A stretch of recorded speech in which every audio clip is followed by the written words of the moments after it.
estamos en, sí, está bien. Y pasa eso, que los invitados a veces traen más información de la que son capaces de decir, no por su capacidad, sino por el tiempo. Y a veces empezamos hasta antes y seguimos hablando después. Termina el programa y nosotros seguimos hablando. Vamos allá, Adel, bienvenido, ¿cómo estás? Gracias, hermano. No te saludé como debía ser. Un honor estar contigo. Andas con un vestuario muy insinuante. Bueno, ¿Ah? reivindicando a nuestra Fuerza Armada Nacional Bolivariana. Aclarando el punto, ¿no? El diputado de la Asamblea Nacional, Adel El Ceballar. Ese es tu nombre árabe. Sí, de origen sirio. Sirio, ¿no? Sí, nosotros, los orígenes nuestros vienen del norte de Palestina. Ajá. Y de la zona del Golán. Ajá. Es decir, mis abuelos, incluso tengo tío todavía en los Altos del Golán de parte de mamá. Ahí no. Y primos, bueno, ya mi tío falleció, tengo primos en el norte de Palestina ocupada, pues. Bueno, que hoy la llaman Israel, pues. La zona de Galilea. O sea, que tú tienes familia metida en la candela. Metida en la candela, exacto. Con el agua hasta el cuello. Bueno, vamos a seguir conversando. Adel tiene, bueno, es miembro de la Asamblea Nacional, es máster en Ciencias Económicas. Yo no sabía este dato. Egresado de la Universidad de Economía de Donetsk. Sí. ¿Cómo se pronuncia? Donetsk. Donetsk. Ucrania. Ucrania. Eso está bueno porque nos puede ayudar un poquito a entender lo que está pasando allá, ¿no? También. Es presidente de la Federación de Entidades Venezolanos Árabes, fue presidente del Grupo de Amistad Venezuela-Rusia, además, y del Grupo de Amistad Venezuela-Irán. O sea, ¿qué es lo que tú no sabes de eso? Entonces, por todo el cañón, ¿qué está pasando en el Medio Oriente y en Ucrania? Yo creo que es todo parte de un sistema, ¿no? Bueno, claro, el tema de Ucrania es un tema... si nosotros hacemos un análisis de lo ocurrido en la Unión Soviética, bastante con mi suegro, por cierto, que es ucraniano, ¿Así? Y fue héroe de la Segunda Guerra Mundial. Él hablaba precisamente que desde la muerte de Lenin, los principios del centralismo democrático habían empezado a desaparecer en la sociedad soviética. Por ejemplo, temas relacionados con el respeto natural de los liderazgos de base. Entonces, desde el estalinismo se asumió una política de imposiciones de liderazgo en la sociedad. Entonces, el partido empezó a perder vínculo con las bases. Exacto. Y eso, bueno, sencillamente condujo a lo que resultó ser, bueno, la caída de la Unión Soviética, precisamente por estos elementos.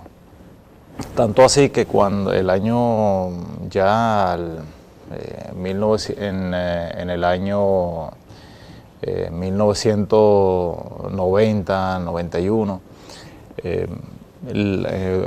precisamente en los momentos de la caída no salió ni 10.000 personas en Moscú a defender la Unión Soviética. Esos son los elementos, pues.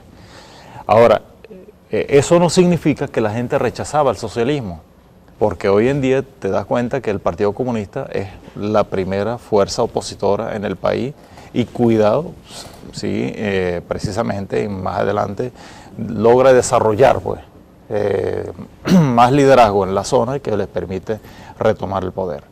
Pero hoy en día, bueno, la política que ha manejado Putin en reivindicar al pueblo ruso, la autodeterminación, la independencia de la influencia de la banca internacional y demostrando realmente una independencia clara, ha levantado el sentimiento nacionalista de los rusos que le ha permitido, pues, a Putin fortalecerse en el gobierno. Realmente es la tendencia. ¿En Ucrania qué tiene que ver todo eso? Entonces, lógicamente, cuando hablamos de que la chispa comenzó en Ucrania, precisamente por estos elementos, ahora, estos son los elementos que está rescatando Putin para no caer, porque acuérdate que Ucrania y Rusia estaban dentro de la Unión Soviética, eran un solo cuerpo de 15 repúblicas, y la segunda era, después de Rusia, Ucrania.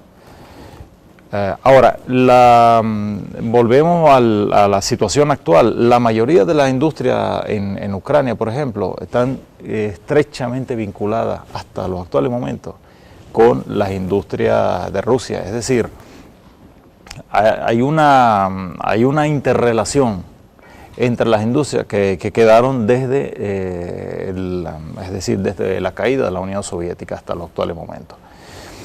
En la zona de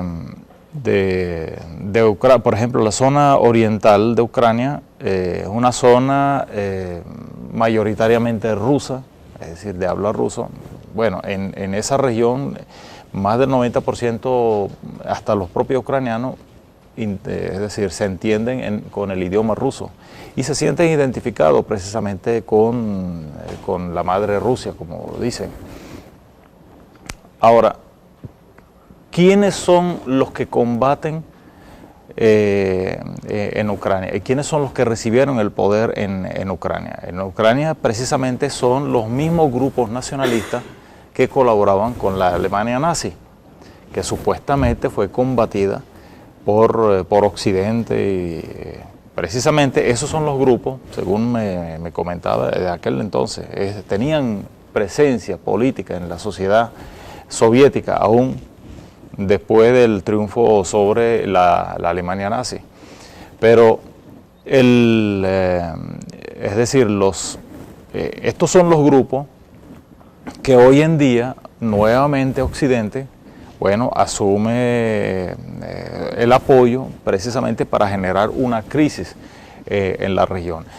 Esto sin duda alguna está acompañado con una serie de planes a futuro que tienen para Ucrania, precisamente convertirla en una base militar para la OTAN bien avanzada, que les acerca mucho más hacia la capital de Rusia. Claro, eso era lo que yo sospechaba, pero que tú lo explicaras así, con sus bases históricas, es mucho más claro.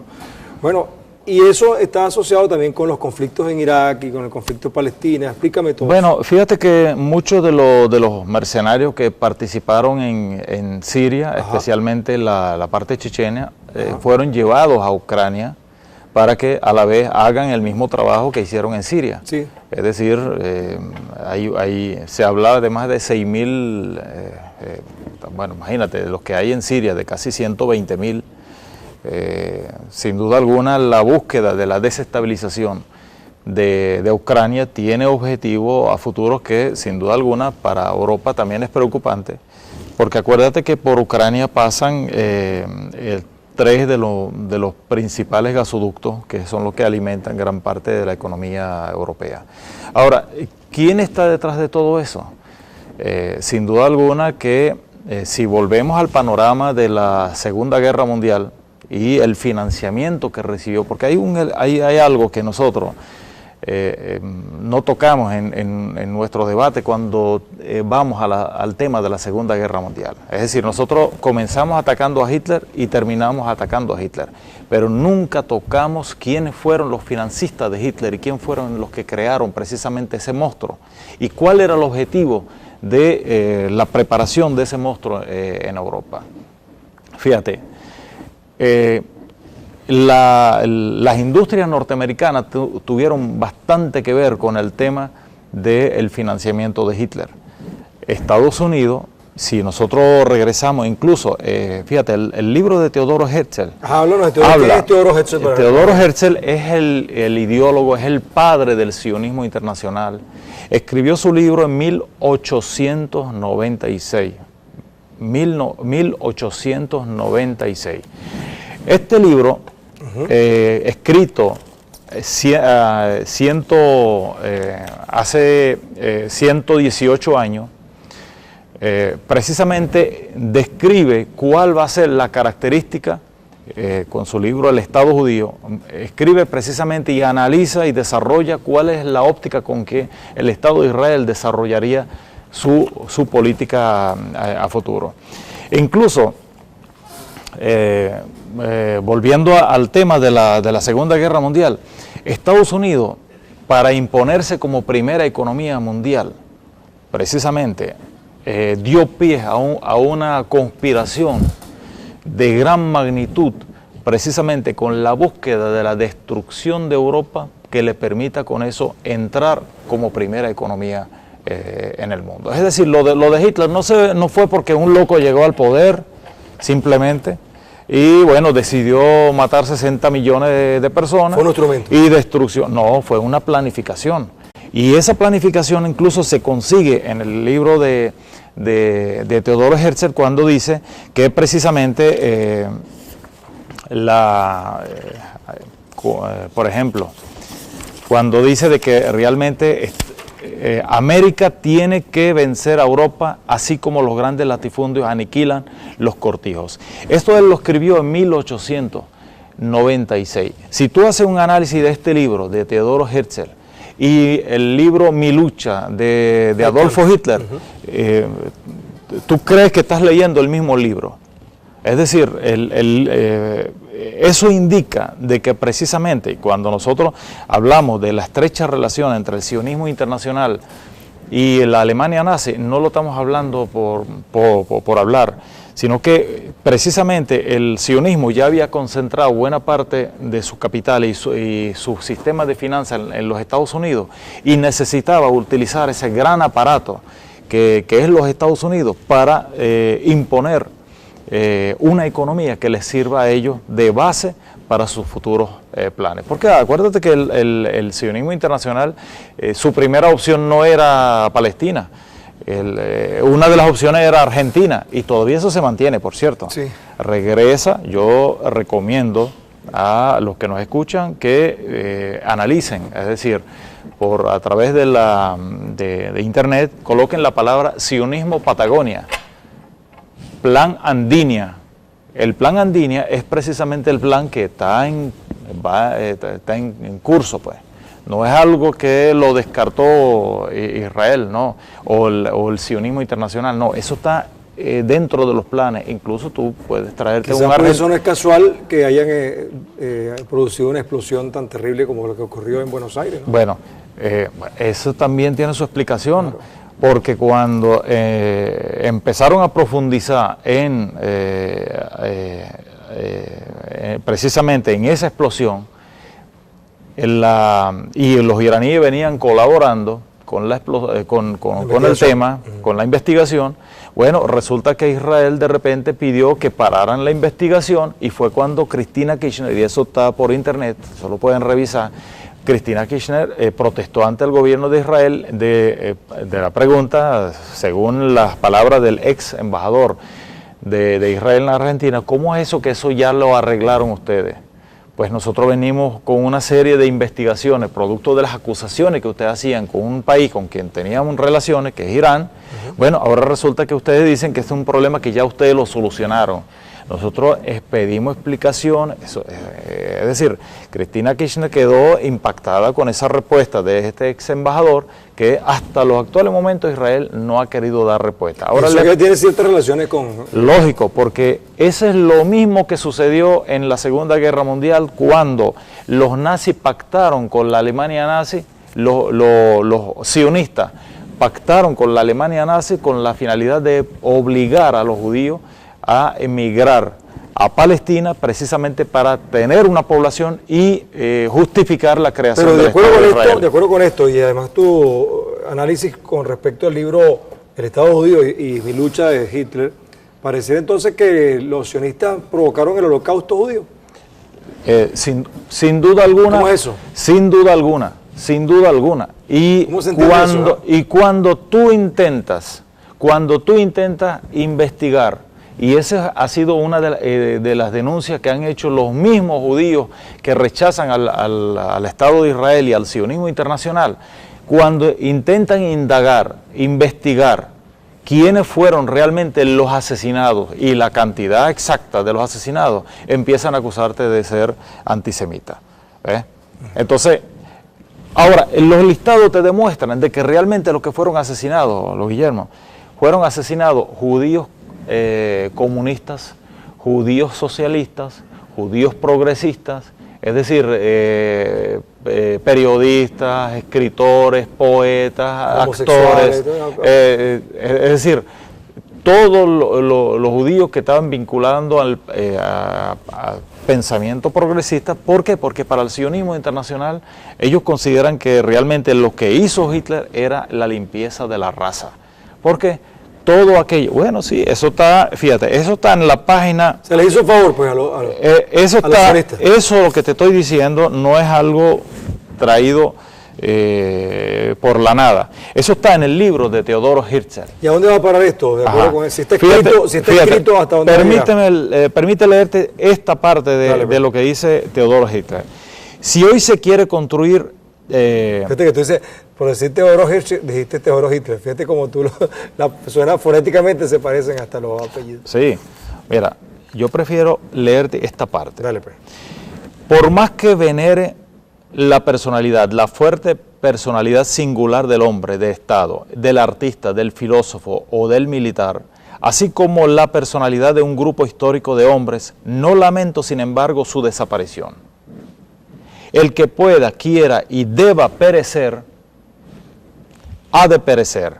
Pero la personalidad del pueblo judío no puede, no quiere ni debe desaparecer.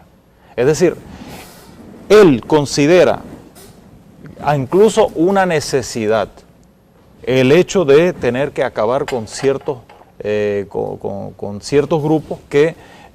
no obstante su valor intelectual. Exactamente, no. Es decir, cuando incluso tú,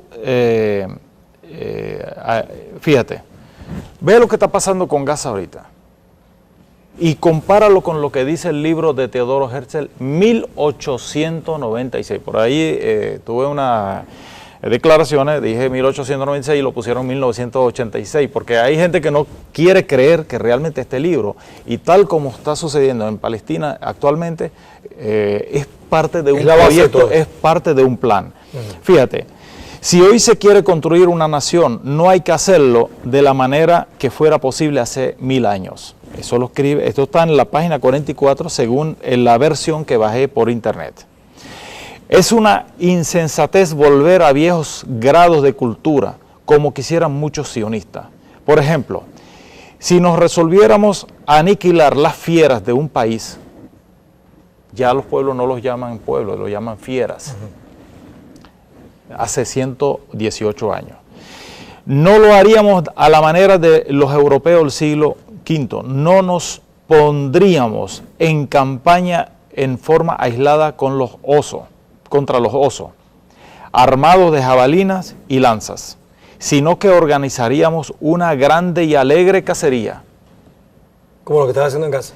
Acosaríamos a las bestias hasta tenerlas reunidas. Bueno, tenerlas reunidas en un espacio de 360 kilómetros cuadrados, que es lo que representa menos de la mitad de lo que es Gaza.